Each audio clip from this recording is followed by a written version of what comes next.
이제 다음으로 이제 예측을 하는 방법과 예측을 평가하는 방법에 대해서 이제 설명드리도록 하겠습니다. 예측을 하는 것은 간단합니다. 그러니까 일단 우리가 추정을 하게 되면 이 XT 안에는 이제 아까처럼 이제 FT도 있고 F캡티도 있고 이게 F캡티도 있고 M캡티도 있습니다. 그러니까 가장 마지막 시점에 이제 수익률 구성 팩터, 3x1 팩터와 이제 매크로 팩터들이 있는 거죠. 이게 있으면 우리가 뭐 H가 예를 들어서 1이라 치면 이제 현재 XT를 가지고 XT 플러스 1 예측할 수 있고, 얘 예측가 되면 얘로부터 우리가 Y를 또 정규 분포로부터 이제 샘플링 할 수 있는 거죠. 이건 뭐 예측 자체는 그냥 간단합니다. 그냥 전형적인 상태 공간 모형입니다. 샘플링 하고 되고, 그러면 이제 예측을 평가하는 방법이 두 가지 있습니다. 가장 흔한 방법, 가장 일반적인 방법은 이제 통계적인 평가를 하는 거죠. 그냥 예측의 정확도를 보는 거예요. 그리고 베이자에서는 우리가 포스테리아 프리딕티브 라이클리후드로 그 평가를 합니다. 그죠? 왜냐면 우리가 예측한다는 걸 정확하게 말하면 사실은 분포 예측입니다. 그죠? 그 분포 예측할 때는 보통 이제 PPL로 그 평가를 하죠. 이거는 이미 뭐 잘 아실 테니까 넘어가도록 하겠습니다. 그 다음에 이제 설명드리고자 하는 거는 이제 경제적인 예측입니다. 그러니까 이제 모형을 가지고 뭐 기존 모형이라는 게 A라는 게 있고 새로운 모형 B라는 게 있다면 이 모형 A와 모형 B가 어떻게 존재했을 때 통계적 예측 같은 경우에는 통계적 평가 같은 경우는 누가 더 예측이 더 좋냐로 평가하는 거고, 또 경제적 평가 같은 경우는 어떤 걸 해서 돈을 더 잘 버냐라고 평가를 합니다. 그 과정을 어땠어? 그 과정을 좀 설명드리려고 해요. 경제적인 평가를. 뭐 예를 들어서 우리가 투자하고자 하는 이제 채권의 만기 종류가 N개가 있다고 칩시다. 예를 들어서 10개다. 있다 치고, 우리의 목적 함수는 여기 있어요. 이게 뭐냐면, 얘는 이제 각, 각 채권에 투자했을 때 수익률이고, 각 채권 그러니까 만기 수익률이 아닙니다. 만기 수익률이 아니라 한 기 유지했을 때, 한 달 동안 유지했을 때, 한 달 뒤에 현재 채권을 사고 한 달 뒤에 그 채권을 팔았을 때 수익률이에요. 리턴이에요, 리턴. 그 채권의 리턴이고, 그죠? 그게 뭐냐, 만기마다 다르겠죠? 그죠? 1년짜리 만기를 샀을 때의 리턴과 2년짜리 만기, 리턴이 다르겠죠. 예를 들어서 1년짜리 만기 샀으면, 현재 1년짜리 만기 채권 샀으면, 한 달 뒤에는 11개월 만기가 돼가지고, 11개월 만기 채권의 가격에 팔겠죠. 그리고 내가 현재 2년짜리 만기 채권 샀다 그러면, 한 달 뒤에는 23개월이 만기인 채권이 되어 있을 것이고, 만기가 23개월인 채권의 가격에 팔 거예요. 그럼 각각의 수익률이 있겠죠. 그 수익률이 있을 것이고, 얘가 뭐냐면 그 각 채권에 대한 각 만기에 대한 가중치예요. 포트폴리오 웨이트인 거죠. 그러니까 나는 한 달 뒤에 이만큼의 나는 이만큼의 행복을 누리는 거예요. 왜냐하면 이게 결국 내가 포트폴리오 리턴인 거죠. 그러니까 나의 유틸리티는 포트폴리오 리턴의 함수가 되고, 이 함수의 형태는 잘 아시다시피 이게 바로 CRRA입니다. 그죠? CRA, Constant Relative Risk Aversion Utility 펑션입니다. 그죠? 그래서 그 리스크 어버스한 이제 에이전트의 유틸리티 펑션인 거죠. 그러니까 나의 목적은 얘의 기대값을 극대시키는 거예요. 나의 기대 효용을 극대시키는 거죠. 나의 기대 효용을 극대시키는 겁니다. 그죠? 그러니까 나의 기대 효용은 그냥 채권의 수익률, 그러니까 그 포트폴리오 수익률이 결정된 거고, 그럼 따라서 내가 결정할 건 뭐냐면 일단 예측을 하고, 예측을 기반으로 해서 나의 효용을 가장 극대시켜주는 포트폴리오 웨이트를 찾는 겁니다. 자, 그럼 이걸 어떻게 하느냐? 일단 이론적으로 이건 이론적으로는, 자, 이 얘는 이 유틸리티 펑션은 확률 변수입니까 아닙니까? 얘는 확률 변수죠. 왜냐하면 얘는 상수고, 로는 이제 리스크 오브젝 코피션트니까 얘는 상수입니다. 내가 알고 있는 거죠. 이게 포트폴리오 웨이트는 확률 변수입니까 아닙니까? 얘는 확률 변수가 아니에요. 왜냐면 얘는 현재 이거는 캡티 플러스 1시점에 실현되는 이제 기쁨의 말이죠. 근데 이제 우리 현재 캡티에 있잖아요, 그죠? 근데 캡티 시점에서는 얘 포트폴리오 웨이트를 압니까 모릅니까? 얘를 알고 있죠. 왜냐하면 얘가 결정되는 시점이 바로 캡티예요. 얘를 알고 있습니다. 우리가 얼마인지 캡티 시점에 결정되는 겁니다. 그죠? 근데 캡티 플러스 시점이 돼야 실현된 게 바로 각 만기별 채권의 수익률이에요. 그러니까 얘는 확률 변수인 거죠. 얘는 캡티 플러스 1 시점이 돼야 실현이 돼요. 그러니까 캡티 시점에는 얘가 확률 변수입니다. 그러니까 결과 얘는 확률 변수의 함수예요. 그러니까 이 유틸 펑션 자체가 확률 변수입니다. 캡티 시점에는. 그러니까 얘는 확률 변수고, 그리고 얘의 기대를 극대시키는 거잖아요. 그럼 얘 기대를 극대시킬 때는 인테그를 해줘야 되겠죠. 적분해줘요. 적분해줄 때는 얘의 밀도 함수에 대해서 적분해줘야 돼요. 그죠? 맞습니까? 근데 얘가 어디 있습니까? 얘가 어떤 그 분포인지 몰라요. 그러니까 우리는 대신에 우리가 MCMC를 할 수 있는 거죠. 그러니까 얘의 샘플은 갖고 있습니까? 얘의 샘플. Predictive Distribution 갖고 있습니까? 갖고 있죠. 우리 예측했잖아요, 방금. 그죠? SCAPT 이거 예측하고 SCAPT 추정하고 추정된 SCAPT로부터 SCAPT 플러스 1 예측하고 SCAPT 플러스 1로부터 YCAPT 플러스 1 예측하고 YCAPT 플러스 1 있으면 내가 RCAPT 플러스 1이 있단 말이죠. 그죠? 그러니까 얘의 예측 얘의 posterior distribution 샘플들이 있는 거예요. 그러니까 G가 각 이터레이션에 나온 샘플들이고요. 그죠? 그죠? 그러면 이제 얘가 10,000개 있으면 이 10,000개 가지고 얘 10,000개 계산할 수 있잖아요. 요 10,000개. 그죠? 이 10,000개 계산할 수 있죠. 이거 10,000개 계산할 수 있죠. 그래서 이 10,000개 평균을 계산해야 되고 그냥 이 10,000개 합한 거 해도 상관없어요. 뭐 이걸 나누기 n1을 해주는 n1에게 msm 사이즈인데 msm 사이즈는 나눠주든 안 나눠주든 어떻게 얘 극대화시키고 안 시키고는 전혀 주지 않습니다. 그죠? 그래서 얘를 극대화시켜주는 얘를 찾는 거예요. 포트폴리오 웨이트를 찾는 거죠. 그죠? 찾습니다. 그래서 이제 그렇게 이제 옵티멀 포트폴리오 웨이트 결정이 되는 거죠. 그죠? 자, 그러면 이제 포트폴리오 웨이트는 이렇게 결정할 수 있습니다. 그죠? 이거를 조금 더 구체적으로 조금 설명드리죠. 자, 예를 들어서 이제 아주 간단한 예로 예, 그 채권의 만기 종류 두 종류밖에 없다. 그냥 뭐 1년짜리 있고 10년짜리 있다. 그럼 포트폴리오 웨이트는 내가 1년짜리 채권에 대한 가중치, 10년짜리에 대한 채권에 대한 가중치잖아요. 그죠? 그럼 가중치라는 게 예를 들어서 뭐 자기 적을 수 있지만 또 간단하게 0.1, 0.9, 0.2, 0.8, 0.3, 0.7 할 수 있겠죠. 자, 그러면 0, 1, 0.1, 0.9, 0.2, 0.8 이렇게 할 수 있잖아요. 그죠? 그러면 내가 0, 0일 때와 0, 1일 때 고정시켜 놓고 그 다음에 얘가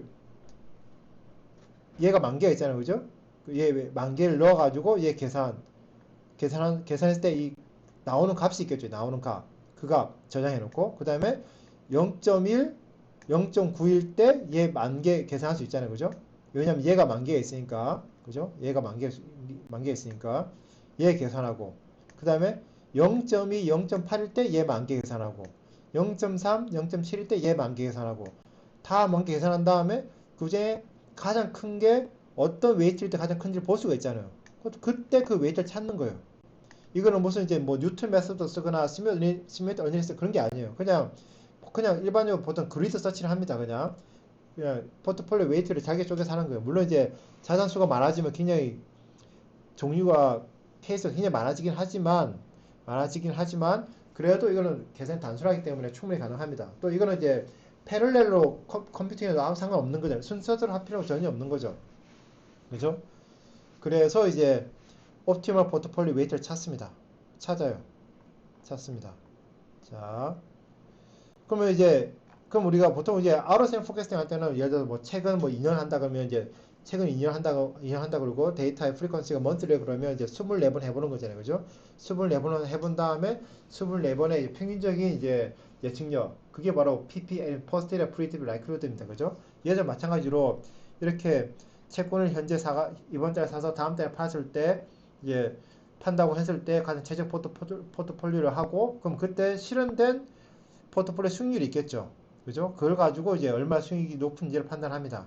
근데 그걸 무작정 그걸로 수익률 그 자체를 판단하지는 않아요. 거기에 대해서는 설명드리도록 하죠. 예. 거기에 대해서는 그냥 뭐 바로 설명드리겠습니다. 쉬지 않고. 그럼 뭘 할 거냐? 근데 자 보시면 다시 말씀드리면 우리의 목적은 기대 수익률을 극대화시키는 거예요. 기대 수익률, 기대값을 기대값을 극대화시키는 겁니다. 그죠? 왜냐면 우리가 기대 수익률을 극대화시켜주는 포트폴리오 웨이트를 했었거든요. 근데 이 기대 수익률이 높다 해가지고 무조건 좋은 게 아니에요. 왜냐면 내가 사실은 기대 수익률을 내가 과대평가해버리면 나의 기대 효용도 무조건 커지잖아요. 그죠? 좀 전에 잘못 말씀드렸는데 우리의 목적은 기대 효용을 극대화시키는 거잖아요. 그죠? 기대 효용. 그럼 기대 효용이라는 건 사실 수익률이 높으면 기대 효용도 커져요. 그럼 달리 말하면 내가 기대 수익률을 과대평가해버리면 기대 수익률에 양의 바이어스가 생겨버리면 나의 기대 효용도 커버리는 거죠. 그죠? 그럼 사실은 겉보기에는 기대 효용이 크지만 그게 좋은 예측이라고 볼 수 없어요. 왜냐면 실현된 나의 유틸리티는 굉장히 적을 거란 말이죠. 왜냐면 기대 수익률이 과대평가됐다는 것은 예측이 개판이고 예측이 개판이면 그로부터 나오는 나의 옵티멀 포트폴리오 웨이트도 개판인 거고 그러다 보면 나의 실현된 포트폴리오 수익률도 나쁠 가능성이 많아요. 실현된 수익률이 낮아버리면 나의 실현된 유틸리티도 낮겠죠. 그죠? 나의 실현된 유틸리티 낮을 겁니다. 그럼 결과적으로는 그때는 좋은 게 아니에요. 그래서 이런 식으로 이제 샘플을 하나씩 늘려가면서 샘플을 한 달씩 쭉 늘려가면서 실현된 수익률이 존재할 것이고 실현된 포트폴리오 수익률이 존재할 것이고 실현된 포트폴리오 수익률이 있으면 실현된 나의 유틸리티를 계산할 수 있을 겁니다. 그러니까 이 자리에 아까 유틸리티 펑션 있잖아요, 그죠? 그러니까 이 자리에 이게 나의 실현된 유틸리티 펑션이 되는 거죠. 왜냐하면 이 자리에 이제 포트럴 샘플이 들어간 게 아니라 이 자리에 이제 실현된 수익률을 넣어줘 버리면 이게 바로 나의 실현된 유틸리티 펑션이 되는 거고 이 실현된 유틸리티 펑션이 내가 최근 2년 동안 했으면 실현된 유틸리티가 총 24개가 있는 거고 그것의 평균이 바로 나의 기대형에 대한 프락스이 되는 거예요. 그러면 이 U바가 나의 평균적인 U바가 바로 이제 총 24개의 이게 24개고 24개 유틸리티를 다 합한 거고 그걸 24개가 나눠준 겁니다. 그러니까 나의 이제 아웃 샘플 기간 동안에 평균적인 나의 효용의 평균적인 나의 효용인 거죠. 실현된 효용이고 그게 바로 나의 기대 효용의 플러스 된 거고 이 기대 효용과 동일한 효용을 주는 이 기대 효용과 동일한 효용의 수준을 주는 가상의 리스크 프리 리턴 무위험 이자 가상의 무위험 이자율이 있다고 치고 그거를 보통 CER이라고 합니다. Certainty Equivalent Return이 불러요. 그것이 계산하는 거예요. 왜냐하면 이게 크면 클수록 사실은 다시 말씀 이게 이 값이 크면 클수록 이 값이 클 수밖에 없겠죠, 당연히. 그죠? 그러니까 이제 CER도 커지는 거예요. 근데 CER 개념은 다시 말씀드리면 얘는 이제 가상의 무위험 이자율이에요. 그러니까 내가 이 모형을 가지고 예측을 하게 되고 예측을 하고 그 예측을 기반으로 옵티멀 포트폴리오를 계산하게 되고 그 계산된 옵티멀 포트폴리오로부터 이제 실현된 효용을 측정하게 되고 이 실현된 효용과 똑같은 평균적인 동일한 효용을 주는 가상의 무위험 이자를 계산해 보면 이 내 모형을 사용했을 때 나는 매달 이 정도의 나의 무위험 이자율을 얻는 것과 동일하다라고 해석을 하는 겁니다. 그게 바로 CER이에요.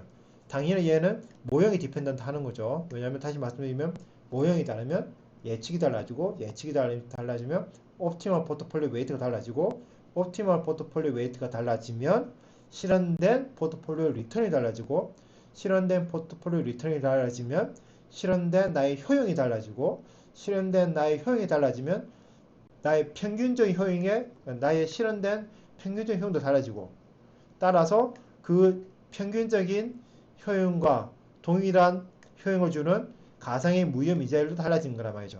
그러니까 기본적으로 효용의 수준이 높을수록 가상의 이자율도 높을 수밖에 없어요. 그래서 모형 A와 B를 비교해봤더니 예를 들어서 모형 A는 5%고 모형 B는 4%다. 그러면 내가 모형 A를 사용하는 게 모형 B를 사용한 것보다 연평균을 따졌을 때 내가 1%포인트만큼의 더 큰 이자를 얻는 것과 같다라고 우리가 말할 수 있는 거죠. 그러니까 왜 모형 B보다 모형 A를 사용해야 되냐? 왜냐면 모형 B보다 모형 A를 사용하면 내가 돈을 더 번다. 얼만큼? 그거는 1%포인트만큼 돈을 더 번다라고 말할 수 있는 거죠. 그러니까 여기서는 뭐 모형 A가 모형 B보다 왜 좋냐? 왜냐하면 라이쿠드 레이시가 얼마보다 크니까 아니면 마진 라이쿠드가 얼마 이상 차이 나니까 좋다고 말하는 그거는 사실은 통계가 하는 사람들 와닿지만 파이낸스나 돈이 목적인 사람들 딱 와닿지는 않아요. 하지만 이게 CR로 말해주면 이게 얼마나 말해주니까 딱 떠오른단 말이죠. 그래서 요즘에는 이제 파이낸스에서 이렇게 이제 경제학적인 이베리션을 많이 합니다. 근데 하나 궁금한 거는 그럼 과연 이게 통계적으로 좋으면 당연히 얘도 좋은 거 아니냐? 왜냐면 통계적으로 좋다는 소리는 예측이 잘한다는 소리고 예측이 정확하면 당연히 이게 이 포트폴리오 성과가 좋지 않냐고 생각했더니 절대 그렇지 않습니다. 왜냐면 전적으로 내가 리스크 얼마를 오버셋에서 달린 거예요. 왜냐면 내가 리스크 뉴트럴하다, 내가 위험 중립이다 그러면 사실은 위험에 관심 없고 기대 수익률만 높으면 되는 거잖아요. 그 말은 뭐냐면 내가 예측을 할 때 꼬리쪽 분포 예측보다는 꼬리 그 분포의 가운데 예측만 잘 맞추면 돼요. 그러니까 평균적으로 가운데 잘 맞추면 된단 말이죠.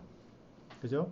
반대로 내가 굉장히 리스크가 벗어난 사람 입장에서는 가운데 잘 맞추는 것보다 꼬리를 잘 맞추는 게, 특히 왼쪽 꼬리를 잘 맞추는 게 훨씬 중요해요.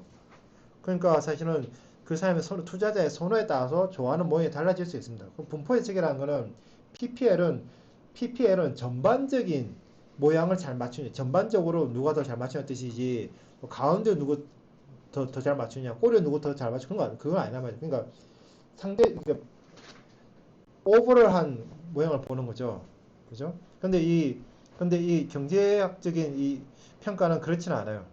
대부분의 경우는 통계적으로 좋으면 경제적으로 좋긴 합니다만 늘 그렇지는 않습니다. 늘 그렇지는 않아요. 자, 자, 그 뭐 수익률 예측한 결과를 이제 예를 들어 보여드린 거고요. 그래서 1년짜리와 10년짜리 예측 그려보면 이제 이게 모양이 동그랗게 이제 분산 효과가 큰 거고, 그게 아니라 뭐 오른쪽으로 타원형이거나 왼쪽 타원형일수록 이제 그 분산 효과는 별로 안 좋은 거겠죠. 그죠? 예. 그래도 예측을 할 때도 이제 한 달 뒤 예측도 할 수 있고 6개월 뒤 예측도 할 수 있습니다. 그죠? 이거는 이제 자산이 두 개인 경우지만 세 개 이상 느리면 사실은 그림을 표현할 수는 없겠죠. 그죠? 예. 자, 그죠? 이거는 이제 뭐 PPL에 대한 뭐 직관, 이거는 이제 뭐그 베이지안 이제 가는 거니까 이거는 잘 아실 거고, 그죠? 예측 빌드 가는 거니까 잘 아는 거죠. 자, 그럼 통계적인 접근법은 여기서 끝입니다.